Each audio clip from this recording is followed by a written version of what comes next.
everybody. I am Susan Sparks Burns. I am from the Facebook group They Have No Voice. I am in studio tonight with Brian Randolph. He is the founder of the Human and Civil Rights Coalition of Georgia. Together, we like to think, a formidable team, and our podcast is the Georgia Prison Watch podcast. So, welcome. Thank you. Brian? Yep. So see, that wasn't hard, was it? It was awful. Did you have a heart attack? Just about. Okay. Hey, but yeah, thanks everybody for coming on tonight. And we know it's kind of late, not really late, but it's kind of late. So we'll probably be on for about an hour tonight, and then we're going to let everybody go. But we just thank you to everybody that has took it time out of their busy schedule to come on with us tonight, and hopefully we can, we're going to give you some good information, and we're going to discuss a very, very important conversation that I think we need to discuss when it comes to this whole prison finasco that we got going on here in Georgia. So once again, thanks everybody for jumping on with us tonight, and we're going to go ahead and get started. Before we get started, I wanted to just bring something to everybody's attention really quick, and I'm going to try to move as quickly as possible. I just wanted to bring something to your attention, and I'm going to try to share my screen so I can do it. So I hope I don't mess anything up. Susan, if I mess something up, you got to help me. Okay. You got to take over. Okay. All right. So let me see here. All right. Here we go. All right. Susan, you see my screen? Yes. Okay. So listen, this is what I want everybody to do. If you go to our website, it is www.hcrga.org. That's www.hcrga.org. And if you look at the tabs up here at the top, there is a tab that's named Violations. So when you click on that Violations tab, it's going to give you an opportunity to fill out a form, which I'm scrolling down over this form right now, but it's going to give you an opportunity to fill out this form. And this form is going to help you navigate, and it's going to let you check different boxes and things of that nature. That way you can give us as much information as possible on what's going on at whatever facility you need help with. And it just gives you tons of different options that you can check. And then right down here at the bottom, it gives you an opportunity to write in anything that you need to tell us as far as what's going on, whatever you need help with that situation that you're reporting for your loved one. Gives you an opportunity to write that in that box right there. And that kind of helps us out to let us know what's going on. And it also helps us out where we can forward this form when it comes to us via email. We can forward this form to the DOJ.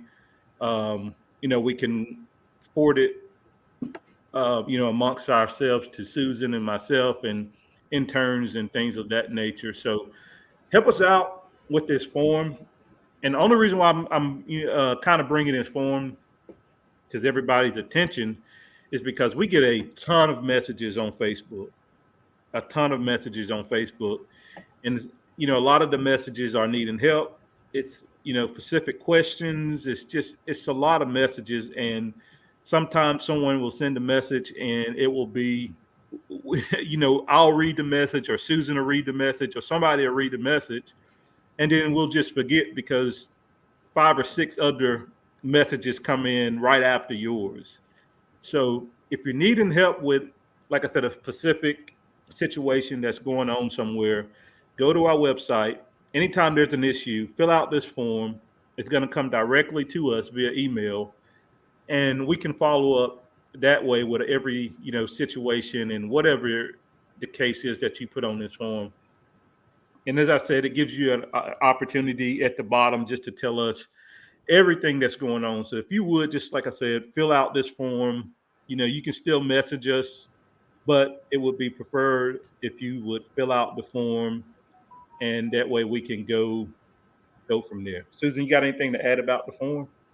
No, I would like to comment on the messages we received last night. It was hundreds. Brian and I were on here literally nonstop for hours, and at the end of the night, I was beat. I couldn't believe it was just exhausting because it just never ended. It was a different, I mean, there were some serious things that were happening, but we have never seen an influx like that of nonstop messages for hours. And it's like Brian just said, it's easier than you might think to read something and then that it gets displaced by the other messages coming in. And I think to use the form is great. It makes it easier for us to process what needs to be done. And we're here to help you. Right. So, like I said, the form is available on our website. It's been on there for years. Well, two or 3 years now. And I always try to, if I message someone back, I always try to put that form or put a link to that form where people can fill it out. And it makes it so much easier because it's in our email. We can read what you checked. We can read the incident that took place or is taking place. And it gives us an opportunity just to keep all that stuff on file. And as I said, also, we can forward it to the DOJ for you. If you don't want to forward it or email them, we can forward it right to them for what you put. So just like I said, if you could help us out in the future with that form, like I said, just go to our website, www.hcrga.org, click on violations, and the form is there where you to fill out. All right, Susan, anything else we need to touch on before we jump into our topic? No, sir. All right, so so let's go ahead and jump into that. And I don't know if you want to open it up. I got some things I want to touch on, but I know if you want to open it up with anything that you got. I think that I would like to open up and just go over some basic research on the gangs that are in Georgia prisons. I think that this will be a good preface for what's to come. Is that okay? Yeah, that's fine. Go ahead. Okay. Georgia's got 54 prisons between the state prisons and the county prisons. And it's got other smaller facilities that have specialized in various purposes. The reason I bring that up is one of my first questions when my own son went to prison was he was in a county prison. And I said, are there gangs here? And now I feel so naive saying that, but are there gangs here? And he just busted out laughing and said, Mama, there's gangs everywhere. And I said, well, where are they? He said, they don't want to get sent to a level 5 prison, so they don't act on it here. And that made sense to me as time went on. But at the time, I just was, really, there are gangs here? Because there was relatively no violence. So I was new to the prison experience, and this is how we learn. Last year on July 1st, Governor Kemp appointed our Secretary of State, Chris Carr, to head a coalition of agencies that deal with gangs. So I thought that this would be a good thing, with it just having been a year, to go back and find out what have they done, what have they achieved. And I was able to find out that they met, and I was able to find out that they are made up of 30 agencies or so, but I wasn't able to find out any achievements of other than a few, and they listed 84 indictments for gang activity. I'm not so impressed, but maybe they aren't telling us everything.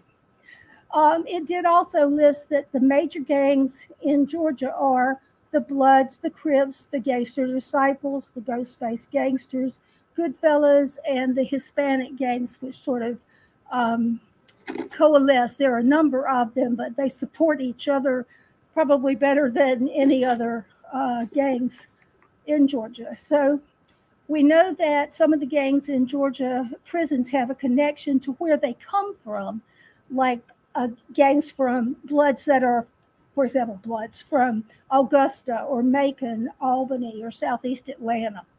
Others have national affiliations like Piru or Crips.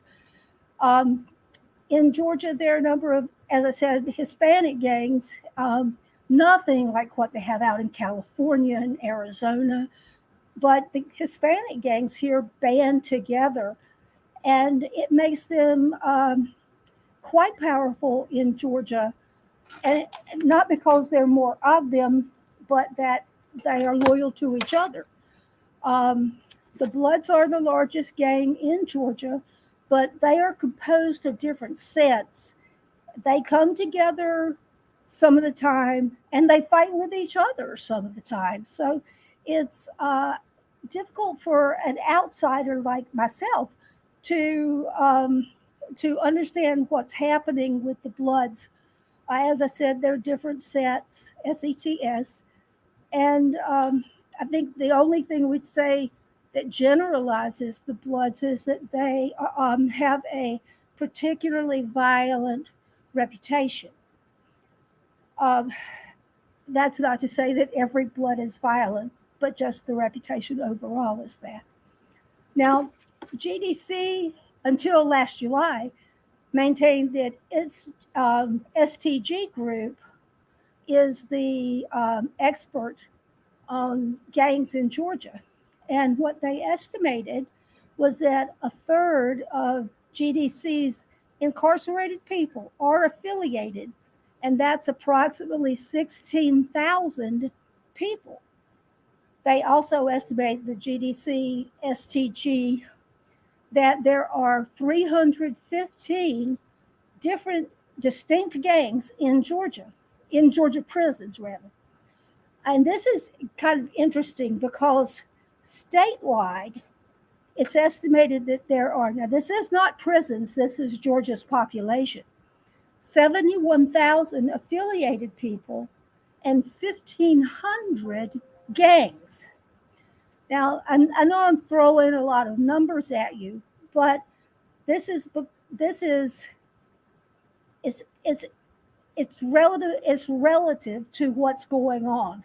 We've got right at 48,000 people in prison in Georgia, and there are approximately 16,000 who are affiliated. Now, studies on gangs in prison state that the issues we're familiar with are the violence and the things that the identity theft, the drugs, the sexual assaults, and so forth, that they get out of control when the density of gangs in prison reaches 10%. In Georgia, we're looking at 33%. And the density alone renders GDC unable and ineffective at controlling gang activity. And it seems that every major altercation and many of the murders involve gangs and gang members. So that's kind of a summary in a nutshell of gangs in Georgia. And in its own way, it answers, why can't we segregate the gangs from the unaffiliated people? Well, there's way too many to do that. I think we have to say that Georgia doesn't always get these estimates right, and we've got a good example in the town of Columbus, Georgia. The sheriff there estimated for years that they had right at 500 people who were affiliated in Columbus. But they brought in a gang expert who told them that they had 1,800, not 500. So the situation is likely to be more numerous as far as the number of gang members that GDC has in it. And with that, Brian?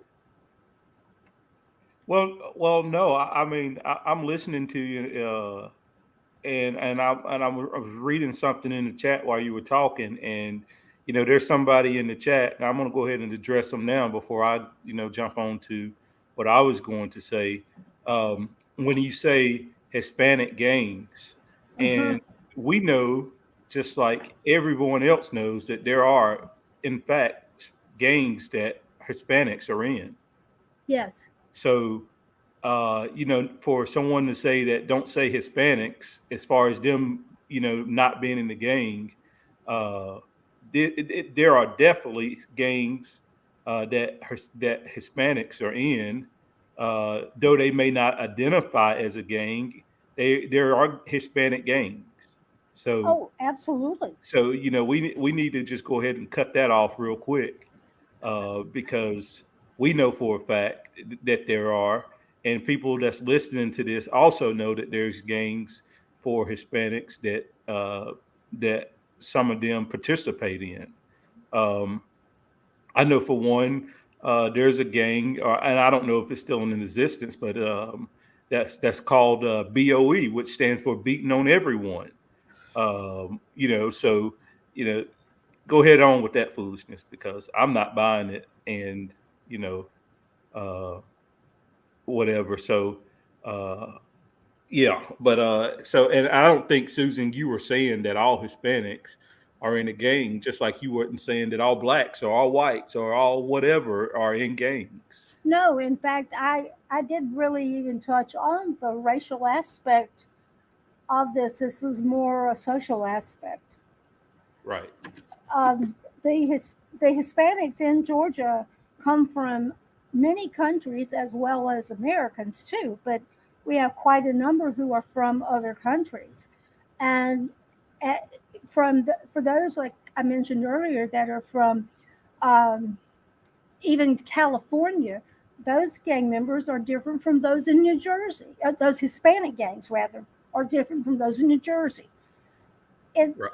we're a diverse country, and the um, the Hispanic gangs are particularly interesting to me in that they do support each other, and so many of these other gangs do not band together necessarily, certainly not racially, to stand together. So it's but yes, in no way was I implying that all Hispanics are in gangs. Not at all. Right. Well, I mean, you're just always going to have some ignorance anywhere on something that you say or do. Somebody twists it from what you were saying. I mean, it was 100% clear to me what you said, and I mean, I understood it. But anyway, that's no Yeah, here or there. So let's move on. So yeah. what we wanted to do tonight is we wanted to kind of go over this with everyone, as far as one of the major problems that we see with the Georgia Department of Corrections, and the uptick in violence that we have saw over, as Susan said, probably over from July of last year, um, was with gangs and the gang violence, and all of the videos and things that we've saw on our page and across social media, is a lot of gang violence. And we wanted to kind of touch on this tonight because it's spiraling out of control, from from the video that we saw last weekend from the gang attack at Georgia Diagnostics and Classification Prison. We saw that video, and the GDC, and we're not going to touch long about the GDC, but we're going to kind of get into this because I think it's important to set up what we're going to talk about. But the GDC released a statement to Fox 5, a news affiliate in Atlanta today, and kind of didn't even really mention gangs. I think they did mention gangs somewhat, but they kind of tried to push it off as a staffing shortage. And Susan, I don't know if you have that, but I have it, and I'm going to put it up on the screen. And we're going to talk about this for just a second because I think it's important, and I think it sets us up to where we want to go when we're talking about these gangs. Yes. But in a nutshell, it just says, and I'll read it, and I'm sure you can see it on your screen. But in a statement to GDC told Fox 5, it is aggressively recruiting new correction officers, to try and account for turnover. The statement also said, with more than 2,000 inmates at Georgia Diagnostics and Classification State Prison, that keeping an eye on each one 24/7 can be challenging. So that's kind of, to me, was, just passing the buck that we don't have the staff. So, it's challenging, but oh well, we don't have the staff to watch over everybody 24/7.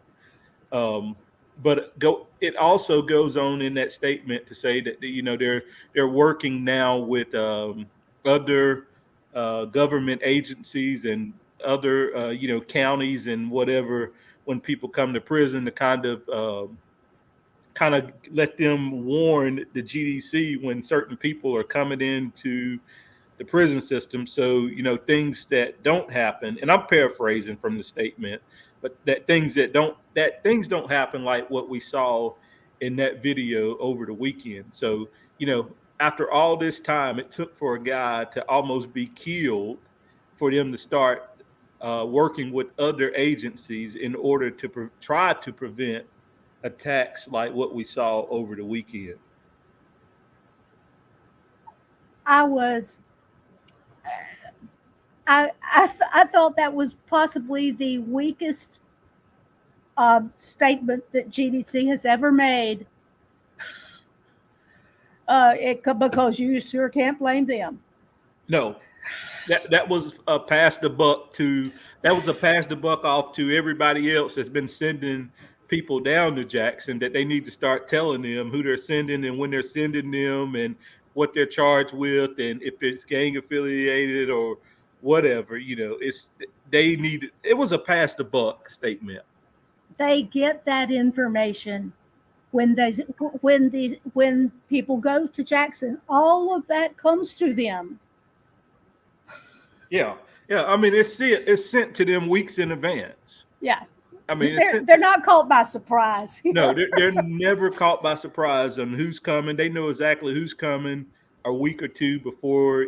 They actually send for them and tell them, we're ready for this person. We're ready for this group of people. We're ready for them. We got beds for this person, for that person. So that was just a pass the buck, conversation. But when we get into this gang conversation in the Georgia Department of Corrections, there's a lot of things lately that we've been hearing.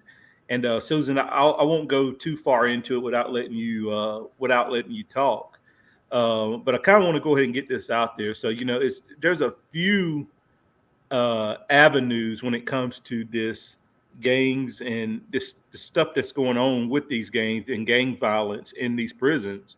And I was thinking earlier, there's enough blame to go around when it comes to the violence and the gang violence that we're seeing in these prisons. And it's gangs, it's gangs, administration, and officers. You can't just blame the gangs, and you can't just blame one person for the violence. Yes, the gangs are doing majority of the violence that we see.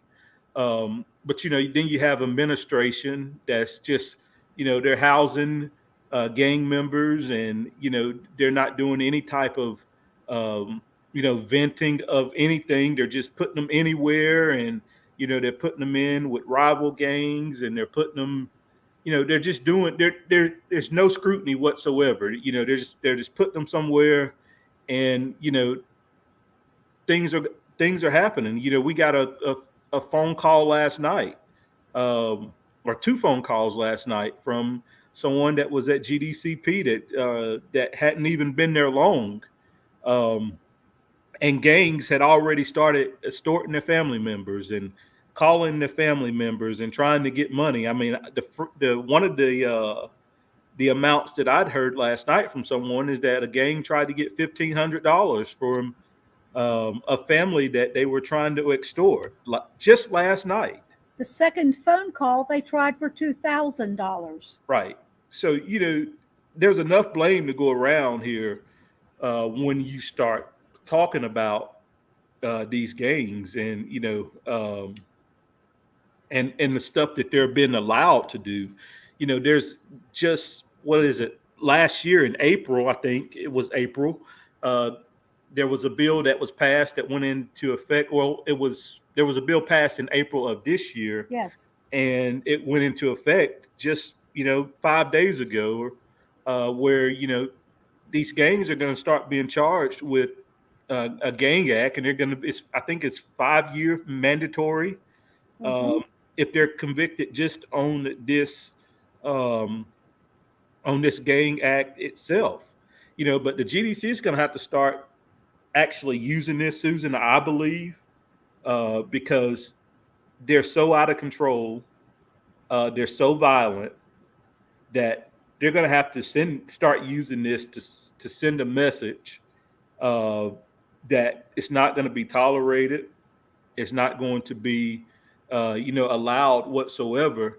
And a few years back, or some years back, there was a when the cell phones was a big thing, and they were charging criminally everybody with cell phones, and the judges started telling them, well, we're not gonna stop sending us all these cases with with cell phones. Back then the GDC was prosecuting people for cell phones. Yep. Right. So now, if you can't charge people with this gang act, then you have major problems. And I don't want to hear anything about, oh, well, we don't have the resources to transport them to court and blah, blah, this and blah, blah, that. We don't have the resources to do all this. They have to send a message. And the message is going to be clear that if you're going to go in there and you're going to beat the hell out of somebody's family member, and you're going to kill somebody's family member, then there's going to be consequences behind that. If you want to beat somebody's family member and then decide that you want to record it, or if you want to extort somebody's family member and then think that you're going to, just get all of this stuff, then there needs to be consequences behind those actions. And Susan, I know I talked a little bit long, but I'll let you go ahead and go.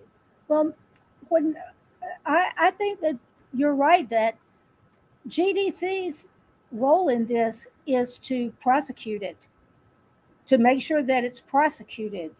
And I don't think it's necessarily the only action that can be taken, but it needs to come in conjunction with other things that they do, like, backfilling their staff needs and so forth.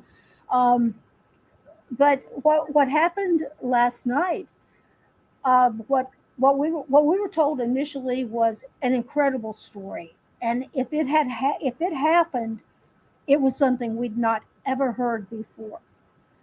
And Brian talked to the lady first. I believe he talked to her, but I talked with her quite a while, 45 minutes, and acted on what she had told me. Honestly, as quickly as I hung up, another woman from another part of the state called, and she described the same thing that had happened.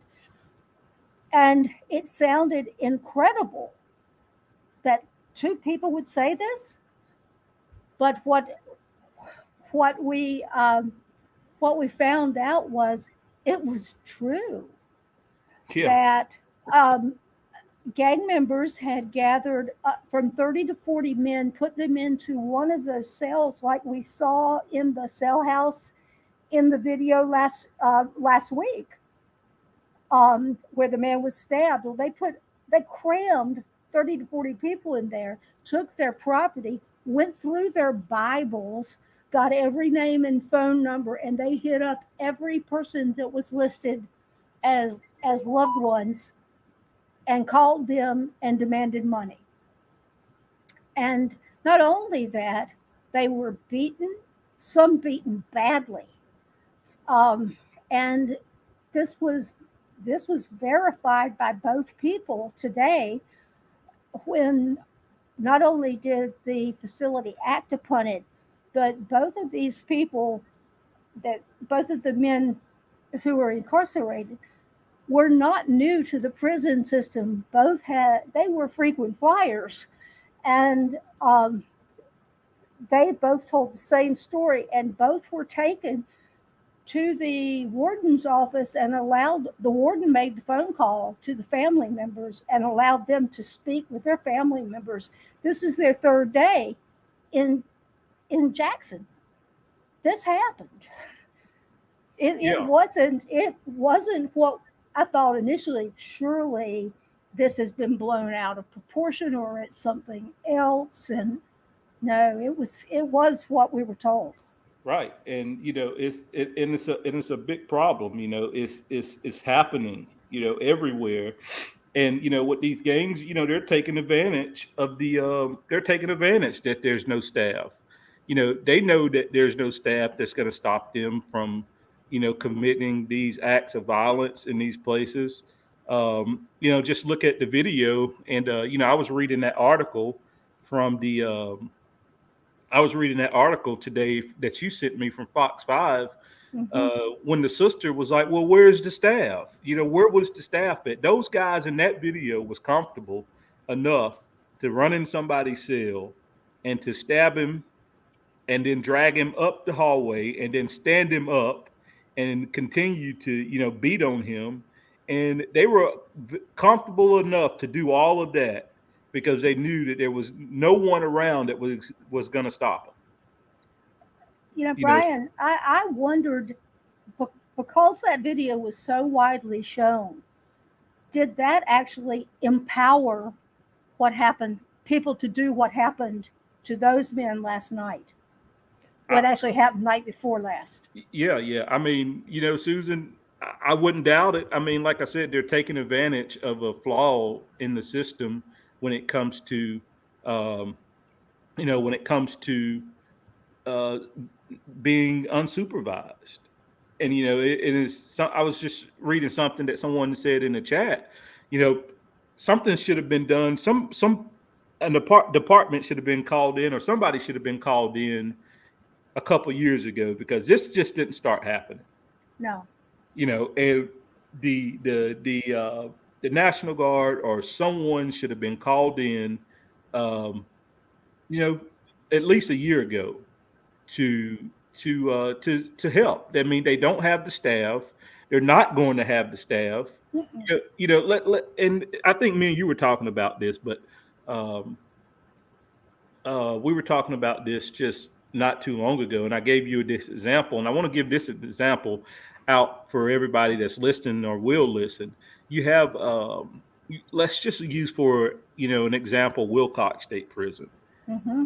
Um, in Wilcox County, in one of the rural parts of Georgia, they have 2,800 people in that part of the county or part of the city, whatever you want to say.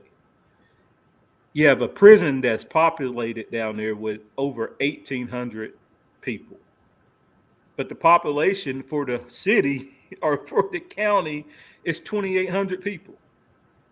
So you tell me, and this, I guess this is kind of a question to you, Susan. You tell me who's going to move to Wilcox County with a population of 2,500 people to work in a prison?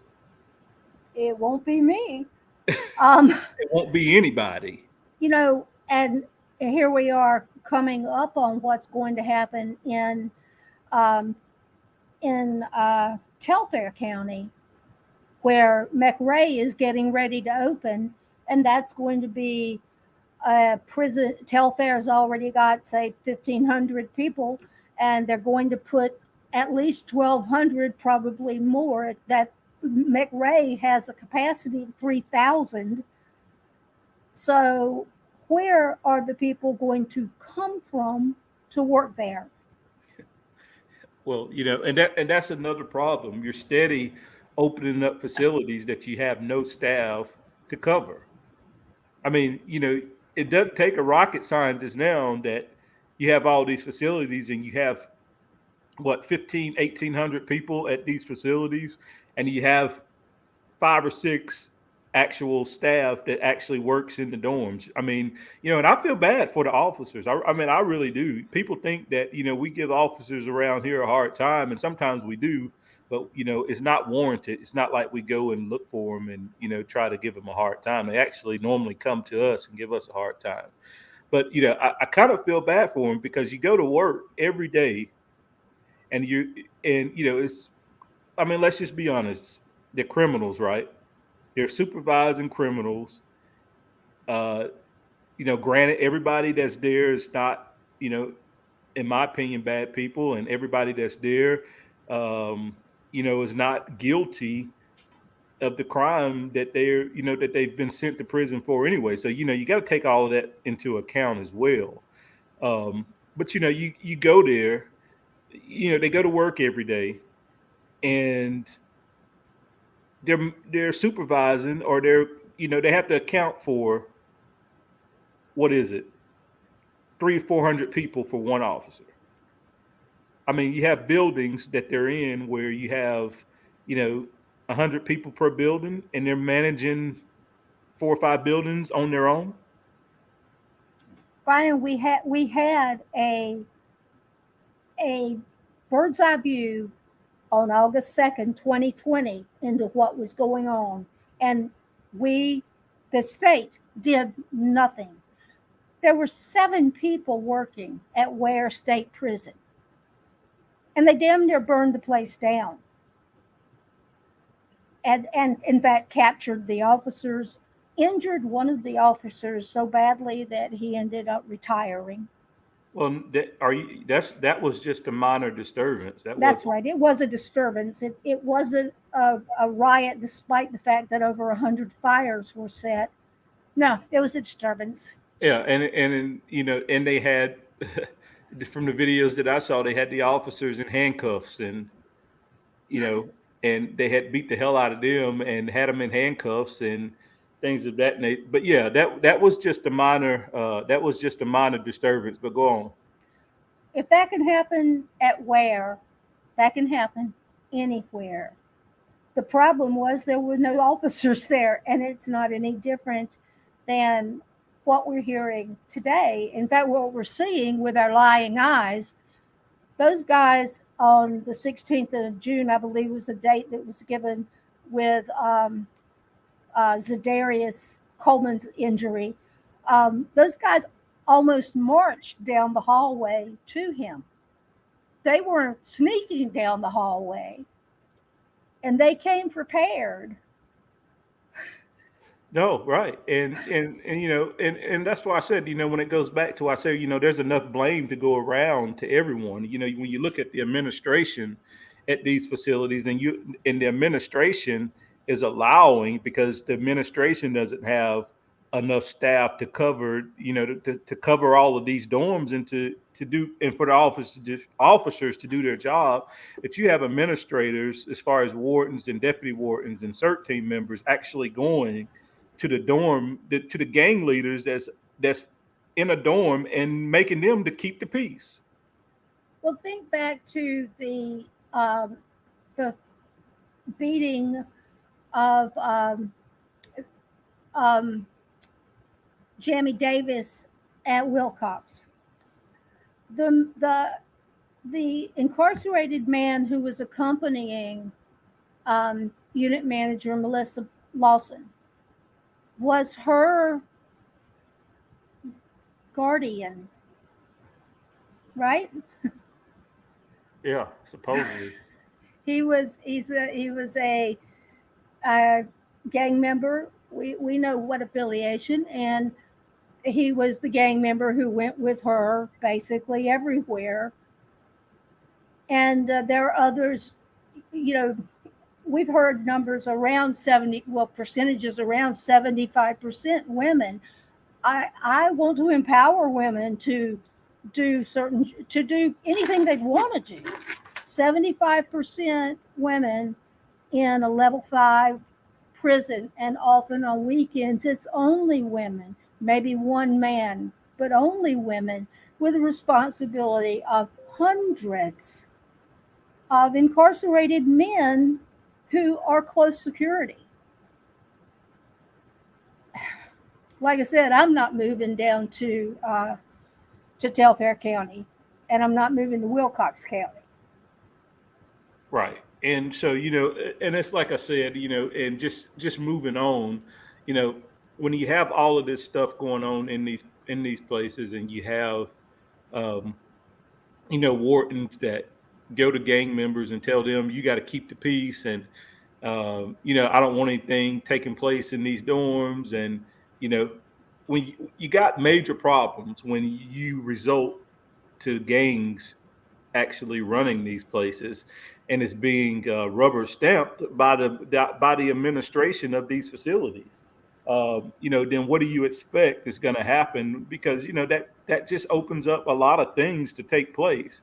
Just a couple days ago at Rogers State Prison, received a call from somebody there that the gangs were putting all the civilians out of the dorm and making them go to another dorm so the gangs could get their other members or their other buddies, I don't know even what you call them, so they could get them in the dorm. So therefore they were putting all the civilians out of one dorm.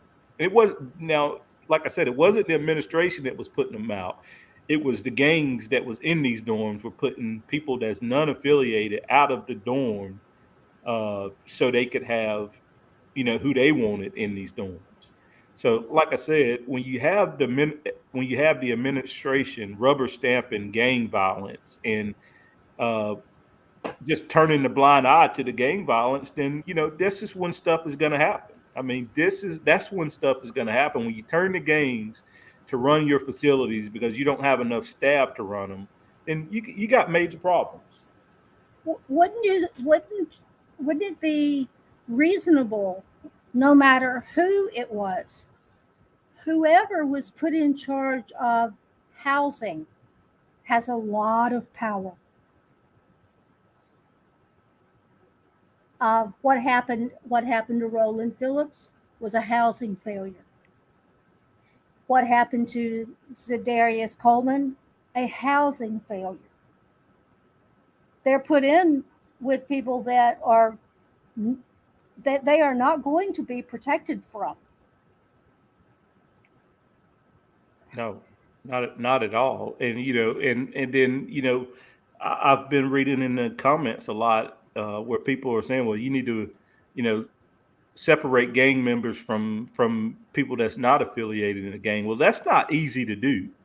And it's not, and it's never going to happen. I mean, No. you got people that come into prison that say they're not in a gang, that's in a gang, that's really in the gang. You got people that's in prison or that's coming through prison that they try to identify that there's who's in the gang and who's not in the gang. But you have too many inmates in these prisons now. That some of them are going to identify and some of them are not going to identify. And I guess they look at tattoos and they look at all this other stuff, charges, and see all this stuff. But, it's never going to happen where they're going to be able to separate gang members and non-gang members at any of these facilities. Now, can they do it with, charges and violent charges and non-violent charges? Then absolutely they could do that. But when it comes down to gangs and, they have no way to identify what they have now. No. And I mean, it's not, I mean, it's exactly what you said. It's not like people are going to volunteer their affiliation necessarily, unless they've got ink on them. They're not volunteering. Oh, by the way, write me down as a gangster disciple. Right. And they're not doing that because they don't want that tag. They don't want to be tagged as a gang member. They're just not going to do it. So it's not possible for them to start magically start separating them from if they're a gang member or if they're not a gang member. There's too many inmates. They don't have the staff resources to do all of it. A lot of people don't know, and I don't even know if we've ever touched on this before or not, but a lot of people don't know that they don't even, there's not a human being that actually classifies these people as they come into the system. It is not a human being that classifies them. It's a computer system. Yep. That they brag on that is so good. You don't have a human, and me and you've talked about this. That's Yeah. one of the biggest downfalls that I believe, because they're relying on some computer software to dictate where people is housed at, where people is, what prison they can go to, what they can do at that prison, what bed they can sleep in, who they can be in the room with, who they can be in the cell with. They rely on a computer to do this when it should be a human being sitting there doing all of this stuff. The And former because commission, and pardon because of it, because there's not, all of this stuff falls through the cracks. And then we see the crazy videos and we see all of this stuff. There's no reason that you can explain to me how a person that is 6 or 7 days from going home winds up in a dorm with people that's possibly never going home, and within 6 or 7 days of him being released, he's dead, yes. violently beat, violently attacked. Our former commissioner testified in 2022, I believe, that in January 22, that he was asked what steps is the Department of Corrections doing to mitigate the lack of staffing, and he bragged, "We have Optimo." And Optimo turns out to be a computer system that was developed by 3, I'd like to be able to say corrections specialists, but no, these are professors of industrial engineering in Philadelphia. And that's who developed the system that's classifying our incoming incarcerated people and determining who they're going to room with, sleep with. Well, not only incoming incarcerated people. Yes, everybody. Everybody. If you want to, this system caused a big problem just a couple of years ago because it started upping everybody's security to close security. Yes. And that should have gave them a warning right there that the system was crap. Yeah. It doesn't sound like it. Gee, that doesn't sound like such a bad thing. If somebody has been TR free for 15 years and hasn't had any kind of any problems other than the charges they came in with as a young man, and now they go from medium to close security, they're upset by it. And it wasn't one person, it was thousands. Yeah. And it's thousands. And then, as I said, why are you using a computer system to let you tell you who can be in a room with who? Yeah. That's ridiculous. Why would you have a roommate why would you put someone in a room with someone that has 30 to 40 years with nothing to lose, and you put somebody in there with 3, and you put his roommate as 3 years? Yeah. Come on. Or the same thing, can go to say, we've been seeing a lot of the cellmate on cellmate murders in the last year. Yeah. Is this computer system being used when you put someone in the cell with someone and that one person ends up dead? Was there no red flags before that? So you're telling me that this computer system that you brag about, there was no red flags about this person before you decided that you were going to put them in this room or in this cell with someone else, and then that one person that's been in the cell ends up dead once they get in there? Every single facility is supposed to have a housing committee. These are supposed to be decisions that are considered. And I think that with the lack of staff, that's one of the things that's gone away. Yeah, well, and they used to have a person, and I don't know if they still do, but they used to have a person that was over classification, and it was one officer that would sit in, and they would make all of the moves for the prison. They would make, someone was moving dorms, if someone was, you know, whatever coming into the facility, they would be the person that would properly assign them to where they needed to be at, in the prison.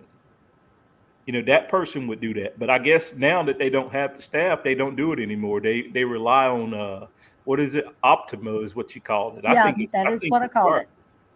I think it's ridiculous. And I'm reading too. And we got about 7 minutes, Susan, but I'm reading too. But like I said, I wanted to kind of go into just talk about the gangs because I think people need to understand that the biggest failure that we have right now is that the gang problem. Is not being corrected. Governor Kemp came up with this crackdown on gangs last year and how he was going to put the gangs away. They were causing all these problems and all of this stuff.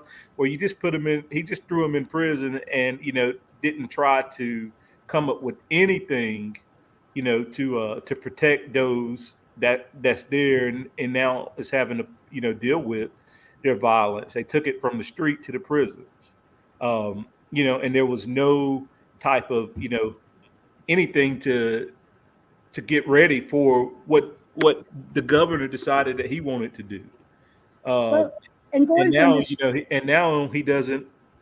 He has no plan whatsoever to curb any of this.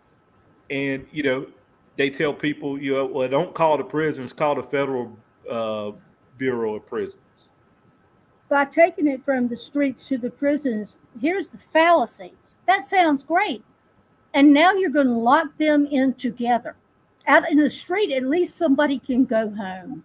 They can go, you don't have to fight. You don't have to fight to the death. You aren't confined in a 7-foot by 9-foot space with someone that out here you could walk away from. And there they can't.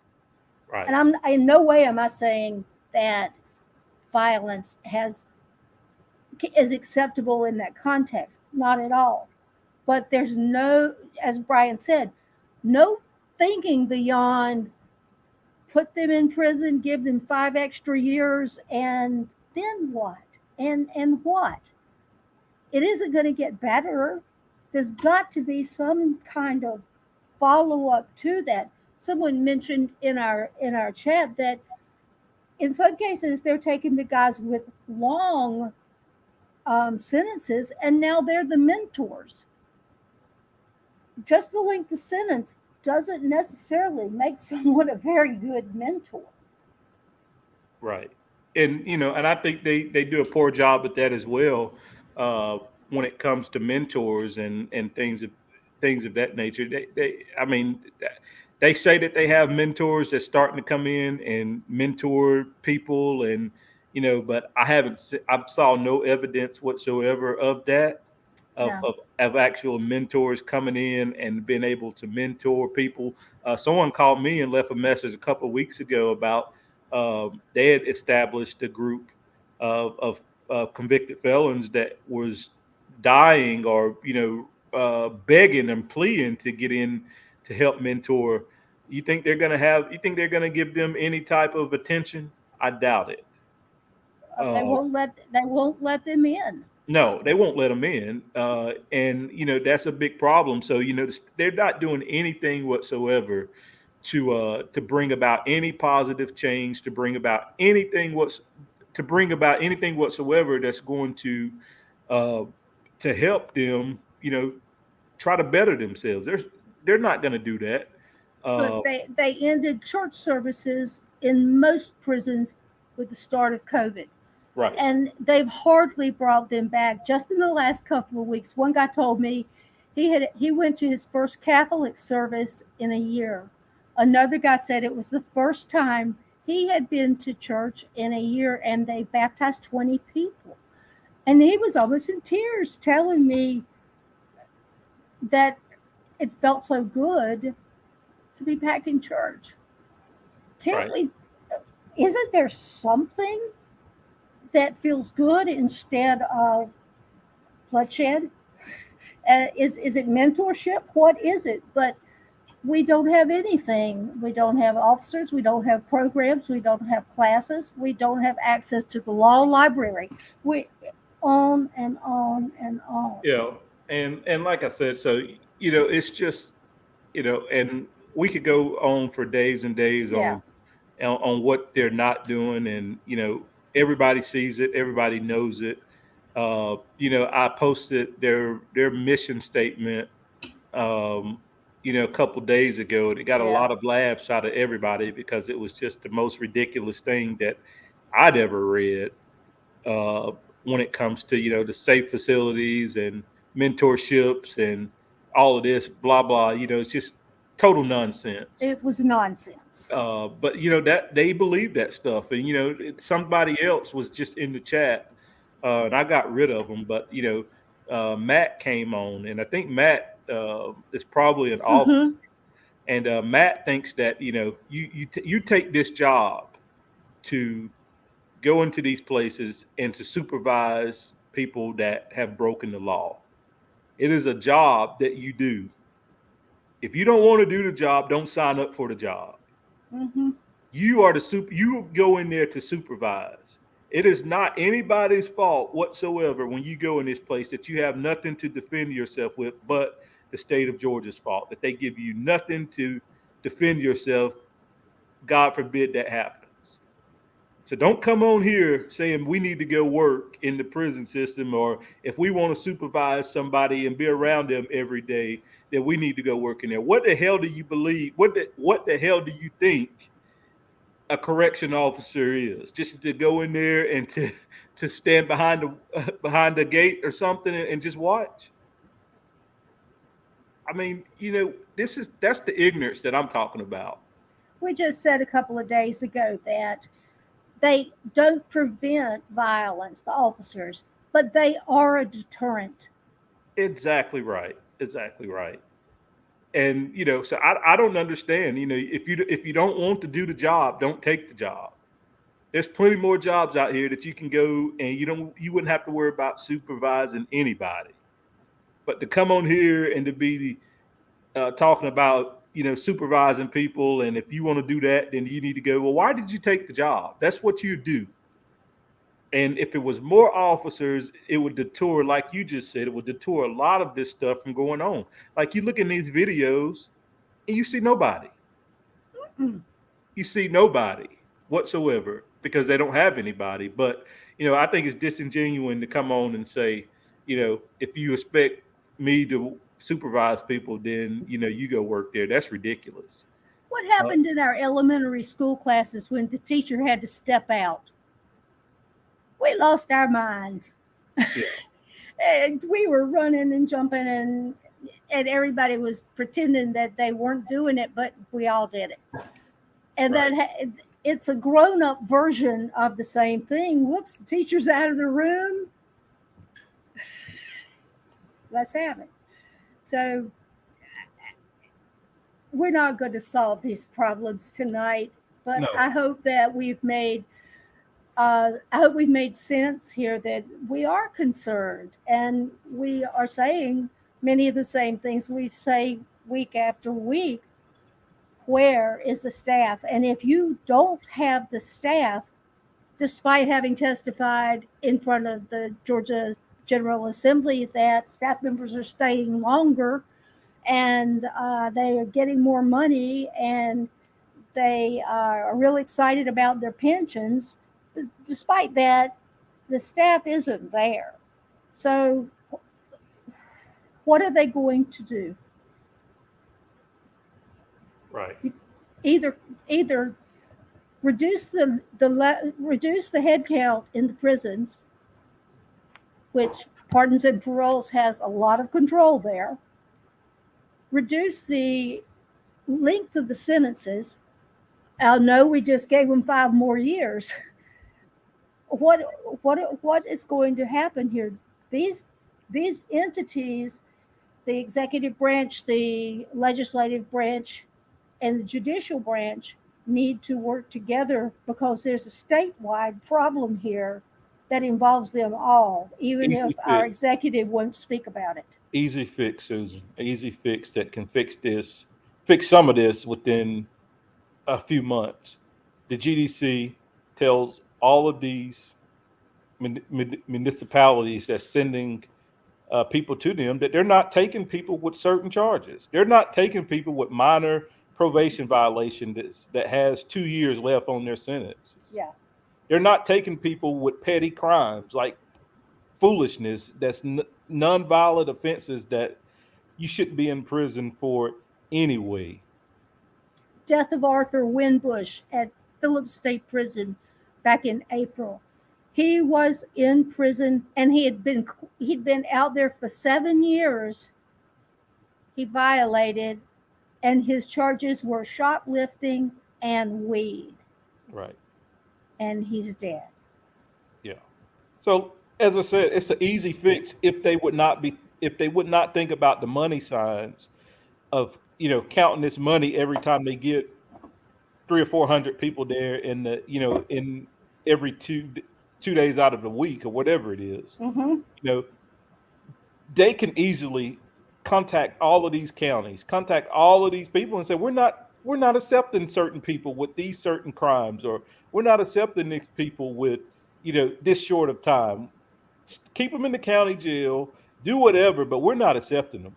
And and that goes back to what you said when you said that they all need to get on the same page and make these tough decisions when it comes to this, because it's obvious that they don't have the staff, and it's like we said earlier in this show, they're not going to have the staff.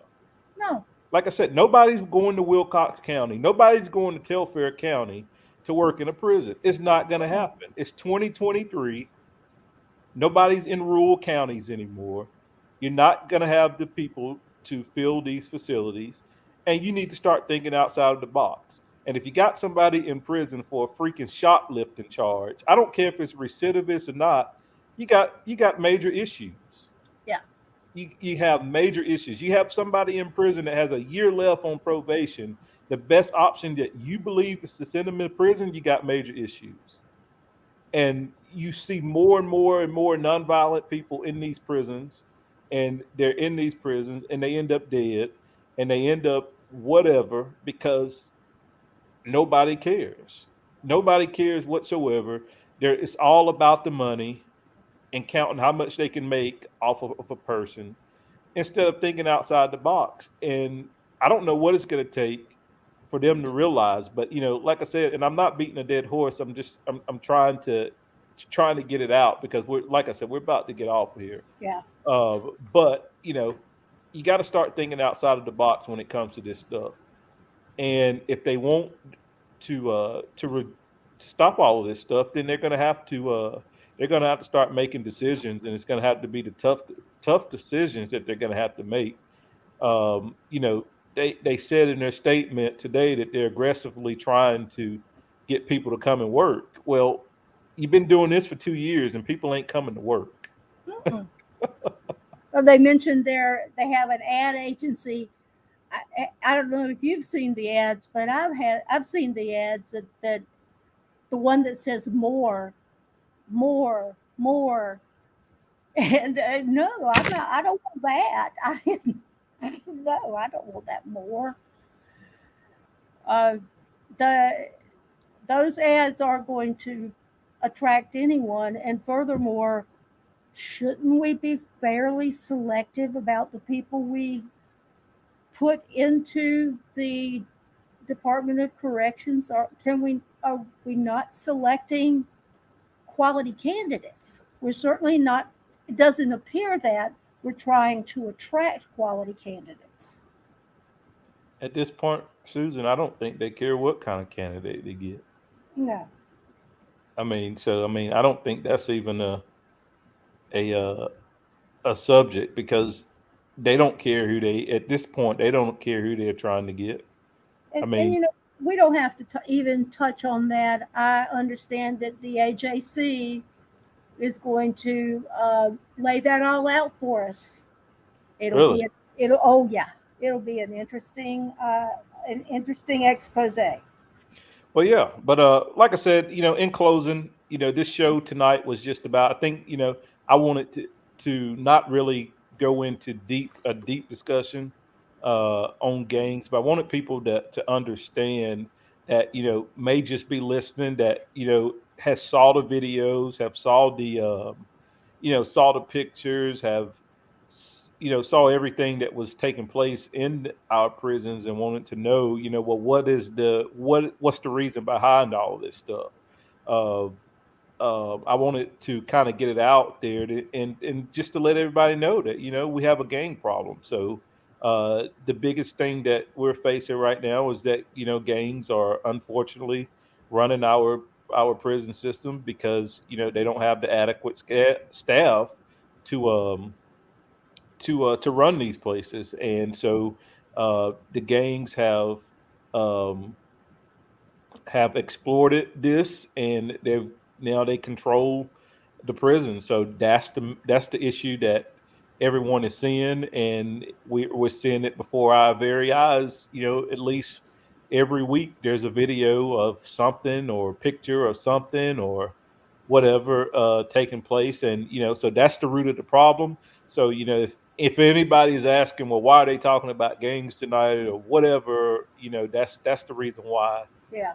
we wanted to talk about and kind of give everybody a bigger picture on the root of the problem in this gang. So Susan, I'll let you close us out with anything that you are saying or want to say, and then we'll go. Okay. The gangs have, in effect, filled a vacuum. Nature abhors a vacuum. The vacuum is that's been created by not having staff. We see pictures all the time. I mean, every week of empty control rooms that don't even have a phone in them anymore, have a pile of broken chairs in them. They're not using those, I'm pretty sure. There's certainly no officers sitting in there. And there's a vacuum, and it's been filled, and it's been filled to the detriment of all the peace loving people out here and inside behind the walls who want to do their time and go home. Yeah. And we can't discount that one at all. And no way are we saying whatsoever that everybody that's in prison is causing problems, because we know that there's more that's not causing problems than there is. Yeah. I mean, we know that for a fact. So we're not saying whatsoever that everybody's in prison is causing a problem. No, that's not the case. You got more people in there that just want to do their time and go home, but they also want to be protected, and they also want to, to be able to get out and to see their family again. Yeah. And right now, that's just I hate to say it, and it may sound harsh and it may say bad, but right now, I mean, you don't know if that's going to happen Yeah. because of all of the stuff that's going on with these gangs. You just never know if that's going to happen, and God forbid, um, something happens to them. But I want to make that clear, and I didn't mean to jump on your time, but I just want to make that That's clear. You, in no way are we saying that in any way we're saying that people that's in there is all of them are troublemakers, because me and you both know 100% that that's not the case at all. no, So that's definitely not what we're saying. no. Well, folks, thank you for spending some time with us this evening and bearing with us. You're hearing what we think about this, and both of us have been involved with this for several years. Um, but we don't know it all. We want your comments and participation when we do these podcasts. We appreciate it so much. And again, thank you for being here with us tonight. Right. And if you do us a favor, please go and like and share. We always want to reach more people, even people that's not, doesn't even have, anyone involved in the system. Let's go ahead and try to reach those people and let them in on the conversation, and let them hear what's going on, where their tax money is going to. Their tax money is going to a broken system that's not getting any better. It's getting all the way worse. So, but like I said, if you would share this podcast on your Facebook pages, share the link on YouTube, share it on Twitter, share it anywhere, so people can hear this conversation and we can continue to, add to the fight. That we're going to continue to talk about this stuff. It needs to be highlighted. It needs to be shared with people that is just out there that have no clue and think that everything is fine. We're trying to reach those people as well. So Trey Kilpatrick can get more phone calls. That's the way. All right, Susan, you got anything else? That's it, man. All right. Well, thanks everybody for jumping on with us tonight, and we'll be back. Hell, I don't know. When are we coming back, Susan? I think we're coming back on Sunday. On Sunday. All right, so we'll see everybody on Sunday. Maybe it won't be as long, but these conversations they need to be had. So definitely thank everybody for coming on with us tonight, and let us know what you think in the comment section. Just be respectful and whatever, and we'll definitely respond to you, and we'll have a conversation about it. But thanks Awesome. everybody again for coming on with us, and have a great rest of your night. And we will speak with y'all soon. Okay. Thanks, Susan. All right. Good night, everybody.